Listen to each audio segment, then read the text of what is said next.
All right, everybody, we're going to get to my second rant without wasting any more time. Let's get right into it. This is another rant that I didn't get a chance to do yesterday. So, in the good words of my guy, Spitz 389. What's up, YouTube? Your boy back once again with another sports topic, and today we're going to talk some football. Houston Texans football. Today, we are going to do a recap of this past Sunday's game between the Houston Texans and the Jacksonville Jaguars.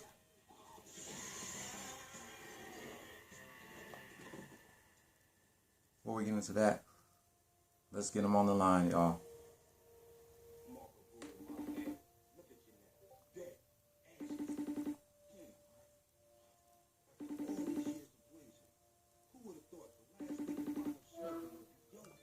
All right, here we go. We're going to do a recap now of this past Sunday's game between the Houston Texans and the Jacksonville Jaguars. Both teams were 2-10. Which team took the cake 3-11 and which team fell 2-12? Let's get right into it. Texans outscored the Jaguars by 2 touchdowns in the first quarter. But they gave up a touchdown in the second quarter while kicking 2 field goals. At halftime, Texans 20, Jaguars 10. Both teams kicked the field goal in the third quarter. After the third quarter, Texans 23, Jaguars 13. Texans outscored the Jaguars in the fourth quarter by a touchdown, while the Jaguars kicked the field goal. Final score: Houston Texans 30, Jacksonville Jaguars 16. The Texans are now 3-11 as the Jaguars fall 2-12. Matter of fact, I don't have to look up to see which games that the Texans have left. They have 3 games left. This Sunday, Kwanzaa, the day after Christmas, they take on the LA Chargers at the crib. The day after New Year's Day, against the 49ers in San Francisco. And their last game of the season, a rematch, taking on the Jacksonville Jaguars. My 2 cents is, I knew the Texans was going to win because they beat the Jacksonville Jaguars in the first game of the season. And that was their first win of the season, and then they lost several games in a row, like 7 or 8.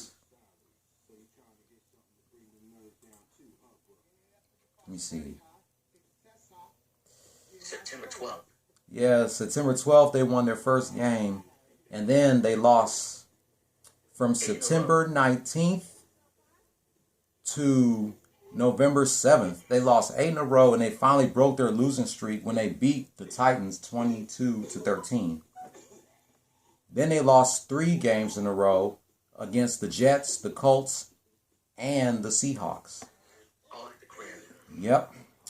And now they swept the Jaguars, beat them for the second time, 30-16. And thank God the Texans had dodged a bullet, becoming the number 1 pick of the 2002 NFL Draft. 2022 NFL Draft. So go ahead, Mikey, get your 2 cents. Because I saw your rant early.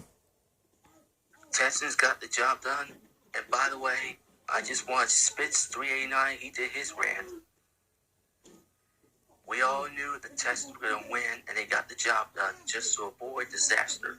Had they lost, they would have dropped to the number 1 pick, with the Lions being the Cardinals without the presence of DeAndre Hopkins, who is done for the year with an injury. I don't know what the hell happened to Cardinals. I don't know how they end up getting blown out in Motown against the lowly Lions, who are trying to avoid the number 1 pick. But like I said, we needed a win to avoid a disaster for the number 1 pick of next year's draft. So Texans, get your ass together, because you got a home game against the Chargers at the crib on the day after Christmas. So enjoy your little Christmas holiday. Yep, good job, Texans. I'm glad you got the job done and avoid becoming the #1 pick of the 2022 NFL Draft. So with that being said, that's going to wrap up my thoughts about this past Sunday's game between the Houston Texans and the Jacksonville Jaguars. I will leave a link to Spitz 389's YouTube page in the description box below because he's trying to reach 5K subscribers before the end of this year. And as always, the link to Mikey's YouTube page will be in the description box below. So you already know what to do. I'll be back a little later celebrating 20 years of How High being released in theaters. Don't follow your dreams. Chase them. Peace. As always, go Houston Texans. Go Texans.